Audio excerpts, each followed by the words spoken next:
नमस्कार। Public news में आपका स्वागत है।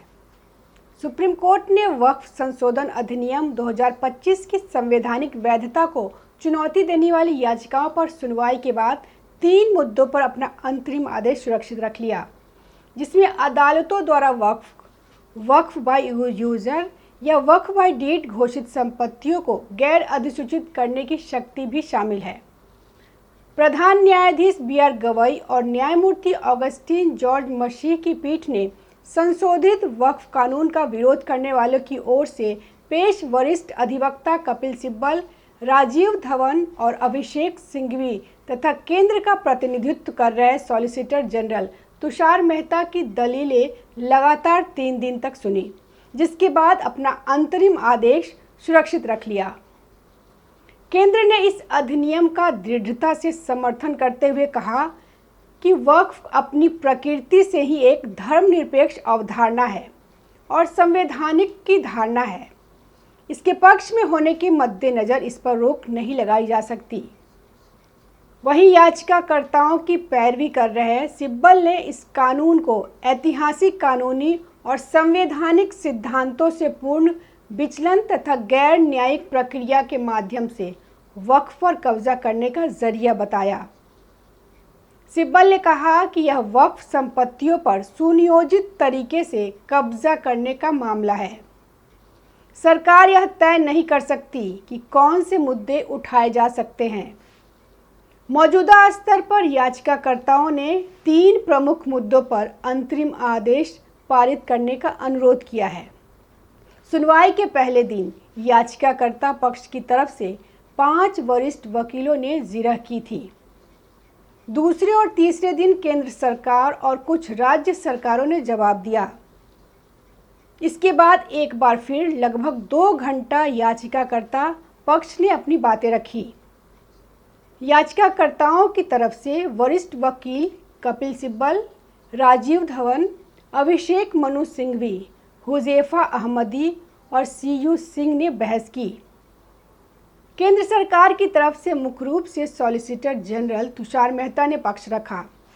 वरिष्ठ वकीलों रंजीत कुमार, राकेश द्विवेदी, मनिंदर सिंह और गोपाल शंकर नारायण ने उनका समर्थन में संक्षिप्त दलीलें रखी। याचिकाकर्ता पक्ष ने वक्फ बाय यूजर के रजिस्ट्रेशन को अनिवार्य बनाने, सरकार से वक्फ बोर्ड के संपत्ति विवाद में फैसला सरकार के हाथों में होने, वक्फ बोर्ड में गैर मुस्लिमों का सदस्य बनाने, प्राचीन स्मारकों में धार्मिक गतिविधि में समस्या की आशंका, वक्फ करने के लिए 5 साल तक मुस्लिम होने की शर्त और आदिवासी जमीन पर वक्फ बोर्ड को दावे से रोकने जैसी बातों का विरोध किया। इन्हें मुसलमानों से भेदभाव और धार्मिक मामलों में दखल बताया। दूसरी तरफ केंद्र सरकार ने संसद की तरफ से पूरी प्रक्रिया के पालन के बाद कानून बनाने का हवाला दिया। केंद्र ने कहा कि अंतिम सुनवाई से पहले कानून की धाराओं पर रोक लगाना सही नहीं होगा।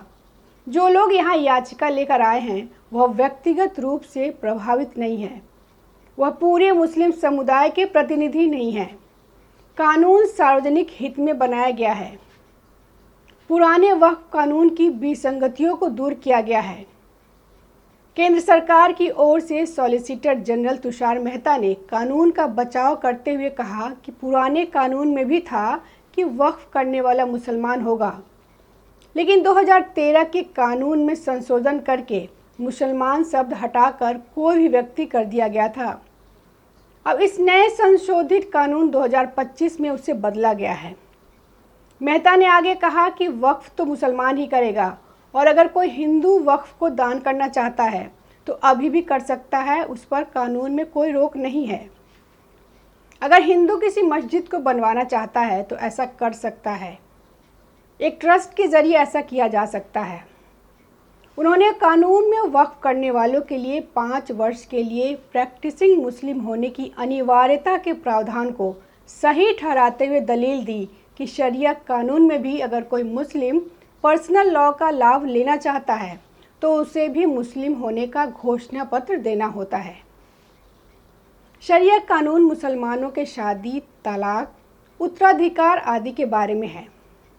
मेहता ने कहा कि इस कानून में वक्फ संशोधन कानून 2025 भी यही है, बस 5 साल के प्रैक्टिसिंग मुस्लिम होने की बात कही गई है। हालांकि मेहता की इस दलील का कानून का विरोध कर रहे याचिकाकर्ता के वकील अभिषेक मनु सिंघवी ने विरोध किया। उन्होंने कहा कि इस कानून की तुलना शरिया कानून से नहीं की जा सकती। वैसे भी शरिया कानून में हमारे पास उसे मानने न मानने का विकल्प होता है। सिंघवी ने कहा कि इसके अलावा ऐसा कोई कानून नहीं है जिसमें 5 साल के प्रैक्टिसिंग मुस्लिम होने की शर्त हो।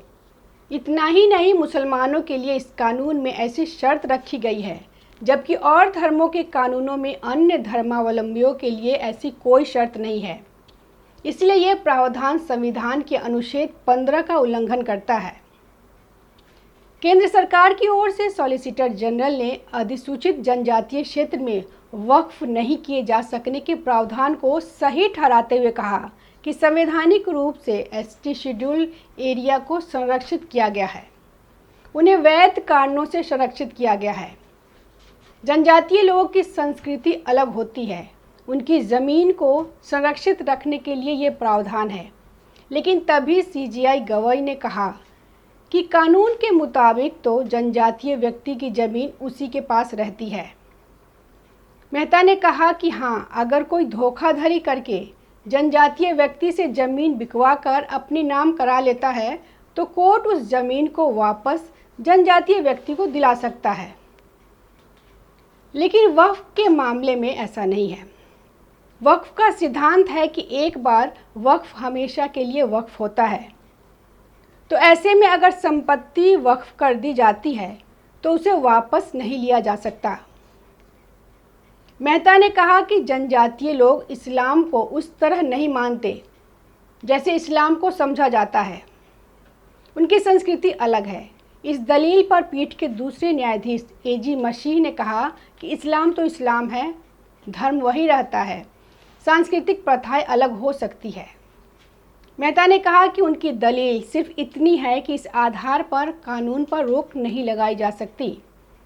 हालांकि याचिकाकर्ताओं की ओर से पेश वरिष्ठ वकील हुज़ैफा अहमदी ने अधिसूचित जनजातीय क्षेत्र में वक्फ की मनाही के प्रावधान का विरोध करते हुए कहा कि यह नियम भेदभाव करता है। इससे उस क्षेत्र में रहने वाले जनजातीय मुसलमानों का वक्फ करने का अधिकार समाप्त हो जाता है। नमस्कार। ताज़ा खबरों से जुड़े रहने के लिए हमारे चैनल को सब्सक्राइब करें और बेल आइकन को दबाना ना भूलें ताकि हर खबर की नोटिफिकेशन आपको मिलती रहे।